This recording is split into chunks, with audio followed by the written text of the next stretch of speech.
क्योंकि गुरु हमारा शरीर में नहीं है जो हमें आपको बता देगा, है ना। हम जब उनकी बात सुनेंगे, समझेंगे, चर्चा में जाएंगे, वो अनुभूति मिलेगी, हमारे अंदर महादेव की दया होगी। हम हर गुरु भाई बहन सुनेंगे किसके जीवन में क्या मिला है, क्योंकि हमारे आपके जीवन में कुछ न कुछ मिला है। महादेव से विश्वास है कि हमारे गुरु शिव हैं, वो देते हैं, इसलिए उनको देवता कहा गया है। वो ज्ञानी है, इसलिए उनको शिव को प्रथम गुरु कहा गया। आप लोग सुने होंगे कि शिव को प्रथम गुरु कहा गया, शिव को आदि गुरु भी कहा गया। वो शिव जगत का गुरु भी कहा गया है, मतलब कि एक एक व्यक्ति का वो शिव गुरु है। हमारे आपके हर व्यक्ति का अधिकार है कि वो शिव को अपना गुरु बना सकता है। तो इसलिए हमारा गुरु शिव है और आपका भी गुरु शिव है। हम आप सबका अधिकार है वो शिव को अपना गुरु बनाए, और हमारा सबका अधिकार है कि हम जहाँ रहते हैं अपने गुरु शिव से प्रत्येक दिन महादेव से दया मांगना है कि हे शिव, आप मेरे गुरु हैं, मैं आपका शिशु, मुझ शिष्य पर दया कर दीजिए। सिर्फ मन ही मन, सिर्फ दया मांगना, सिर्फ सोचना है, बोलने की भी आवश्यकता नहीं है, मन ही मन से। जैसे देखते होंगे कि हम लोग इतना अच्छा, जो टेप रिकॉर्डर इतना अच्छा अच्छा गाता है गीत भजन, हमसे अच्छा वो गाएगा, लेकिन उसके अंदर वो भाव नहीं है। जो हम आप गाते तो हमारे एक भाव है, हम उस भगवान को भाव से याद कर सकते हैं। तो इसलिए कहा गया सारा खेल भाव का है। जब आप उनको भाव से याद करेंगे तब वो परिणाम मिलेगा। तो इसलिए क्योंकि कहा गया कि भगवान किसी भी देवी देवता को पूजा करेंगे तो सिर्फ आपके वो भाव के भूखे हैं, वो आप प्रसाद अगरबत्ती के भूखे नहीं। जो हम दिल से भाव से उनको प्रणाम करेंगे, याद करेंगे, वो परिणाम मिलेगा। तो इसलिए हमें आपको महादेव को भाव से याद करना है। और दूसरा सूत्र में अपने गुरु की बातें करना है। जहाँ आप रहते हैं वहीं कम से कम अपना गुरु महादेव की बात करने की प्रयास करेंगे, क्योंकि हम प्रत्येक दिन हर कुछ न कुछ बात करती हैं, तो दूसरे के क्या बात करके इसे से अपने गुरु की बात करेंगे। जहाँ रहते हैं वहाँ कम से कम हम प्रयास करेंगे, जो कहेंगे उनसे प्रार्थना करेंगे महादेव से कि हे महादेव दया कीजिए कि हम आपकी बातें नहीं कर पा रहा हूँ, लोगों से नहीं कह पा रहे हैं, थोड़ी दया कीजिए।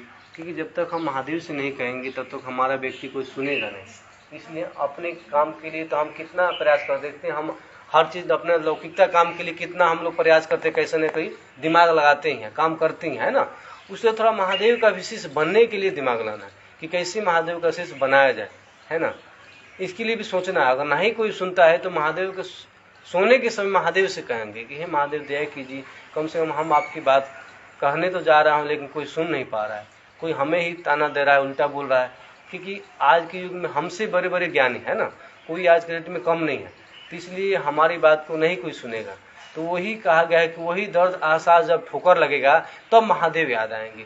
तो क्या होगा, आपको भाव खुलेगा, तब उस भाव से महादेव से कहेंगे तब वो परिणाम मिलेगा। तो महादेव से दया मांग के कहिएगा। जो हमारे अंदर जो अहंकार जो बैठा हुआ है, वो हमें आपको जो मन झुकाव नहीं होता है, जब लोग उसे कहेंगे तो हमारा अंदर का मन जो अहंकार टूटता है। जब वो भाव टूटेगा तब महादेव के सानिध्य में जाएगा, तब महादेव से कहेंगे हे महादेव दया कीजिए, आपकी बात करने चला था, देखिए इंसान कैसे कैसे बोल, है ना। जब तक हम किसी को कहेंगे नहीं तक हमें क्या महसूस होगा, है ना। इसलिए हमें आपको जहाँ रहते हैं प्रयास करना है। जैसे अपने घर में रहते हैं, अगर बिल्डिंग में कोई व्यक्ति है, कोई लेट जाए, उसको बताएं।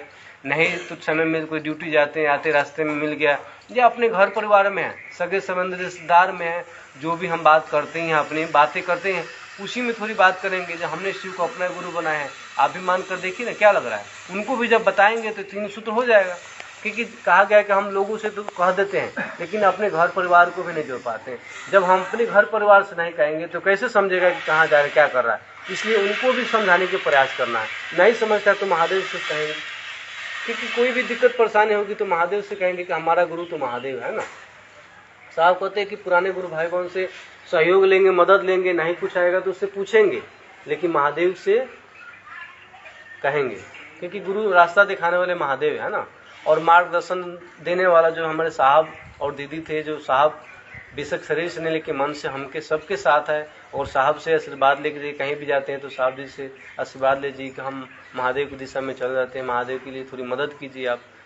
क्योंकि महादेव से कहिए कि महादेव जब अपने काम के लिए नहीं मदद करेगा तो हमारे लिए क्या करेगा। क्योंकि हम दूसरे से देखते हैं अपने काम कितना लड़ाई झगड़ा करते हैं, तो महादेव के काम के लिए महादेव से भी लड़ेंगे, उन्हीं से कहेंगे हे सरकार आप दया करिए, नहीं करेगा तो कौन करेगा। आपका काम आप हम नहीं दया करेंगे तो कौन व्यक्ति सुनेगा। इसलिए थोड़ी दया कीजिए, उनसे कहेंगे। जैसे अपने काम के लिए गिड़गिड़ाते हैं। देखते हैं बच्चे जब होता है, जब 5 साल का होता है बच्चे, जब उसको जब कोई चीज़ की जरूरत पड़ता है, जैसे बैग फट गया तो मान जब बोलते हैं कि बाबू 10 तारीख के सैली आ गया तो खरीदेंगे, बोलता नहीं हमें आज चाहिए। दूसरे दिन जाता है, उसके बाद इसको बैग फेंक देता है, बोलता अब कल से नहीं जाऊँगा। बोला बाबू खाना खा लो, बोलता नहीं खाऊंगा। फिर क्या होता है, बाबू तो कोई बात नहीं, से कोई मास्टर मारा है क्या? बोला नहीं, मास्टर में क्यों मारेगा, हमें बैग चाहिए तो चाहिए। तो उसको देखते हैं, बोलते चलो भाई ठीक है खरीद देते हैं। जिद कितना करता है। उस तरह महादेव से जिद करना, ऐसे ही जब ऐसे महादेव के सामने जिद करेंगे तब देखिए महादेव की दया परिणाम क्या मिलता है। क्योंकि दया महादेव के लिए काम के लिए साहब कहते थे, जब महादेव के सामने महादेव के काम के लिए आप रोएंगे तो देखिए क्या से क्या नहीं हो सकता है। कहा गया कि साहब कहते थे कि धरती अपनी जगह छोड़ सकती है, आसमान नीचे आ सकता है, लेकिन महादेव के काम के लिए ईमानदारी से चलेंगे तब ना। हमारे आपकी तो मनोकामना है, लौकिकता है कि एक उल्टा जल चढ़ाते हैं महादेव से, कई मनोकामना मांग लेते हैं, तो मन तो धरती के आकर्षण में पकड़ा है, मन ऊंचाई आध्यात्मिक की ओर पहुंच नहीं पाता है ना। तो अपने काम के लिए कहा कि महादेव से तो कहेंगे ही, लेकिन शिष्य बनने के लिए भी महादेव से कहना है कि हे महादेव दया कीजिए कि मैं आपका शिष्य बन जाऊं, कि आपकी काम कर सकूं, आपकी बातें कर सकूं, है ना। क्योंकि मन समझेगा तभी ना महादेव से समझेंगे। हमारा आपका तो मन समझता नहीं कि हम शिष्य हैं। जब तक चर्चा में रहता तो 2 घंटा सुनते हैं, बहुत अच्छे, घर पे जाने के बाद फिर महादेव भूल जाते हैं। लौकिकता परेशानी आई तो याद आता है, नहीं तो फिर महादेव यादें आते नहीं है। हम पहला सूत्र जो दया ही नहीं मांग पाते हैं, जब लोगों से कहते नहीं है, जब लोग से कहेंगे दया कहाँ मंगाएगा। तो इसलिए हमें आपको लोग से कहें ना कहें, लेकिन दया जरूर मांगना है। शिष्य बनने के लिए दया मांगना है और लोगों को प्रेरित भी करना है, दोनों काम करना है। जब ये काम करेंगे, जो मास्टर जो हमें होमवर्क दिया है, अगर हम होमवर्क नहीं बना कर जाएंगे तो उस बच्चे को क्या माने, कहेगा कैसे बच्चा पढ़ने। आपके घर में गार्जियन से कहेगा आपका बच्चा सही से पढ़ नहीं पा रहा है, गार्डिंग करेगा, कहेगा, है कि नहीं। तो इसलिए हमें अब जब जीवन में गुरु मिले हैं तो उसको आदेशित जो कर्म है, दूसरा जब लोगों से कहेंगे नहीं तो हम अब क्या समझेंगे। इसलिए हमें आपको दूसरा रूप में जो है आदेश का पालन भी करना है और अपने गुरु को प्रणाम करना है। कहा गया कि नमः शिवाय मंत्र है, जो पंचाक्षरी मंत्र है, जो हमें आपको जो सांस अंदर जाए तो नमः, छोड़े शिवाय। इस सांसों की गति पे हमारे आपकी सांस 24 घंटा चलता रहता है। क्या गया कि हमारी आपकी सांस से 21,600 बार 24 घंटा में चलता है। हमें सांसों की गति पे नमः शिवाय प्रणाम करना है। हम शरीर से काम कर रहे हैं उस समय प्रणाम कर, सुबह उठते हैं तो नमः शिवाय प्रणाम कर लीजिए, या सोने के समय भी, या रास्ते में चल रहे हैं कहीं भी, जो भी काम करें उसमें महादेव को शामिल कीजिए, ताकि महादेव हमें याद में रहे। क्योंकि हमें आपको महादेव को याद करना पड़ता है। जब धीरे धीरे ये संन्यास करने लगेंगे तो ऑटोमेटिक संन्यास हो, ऑटोमेटिक फिर महादेव से प्रणाम होने लगेगा। काम भी करता है तो महादेव याद आ जाएंगे, तो अरे महादेव को प्रणाम मैंने किया नहीं।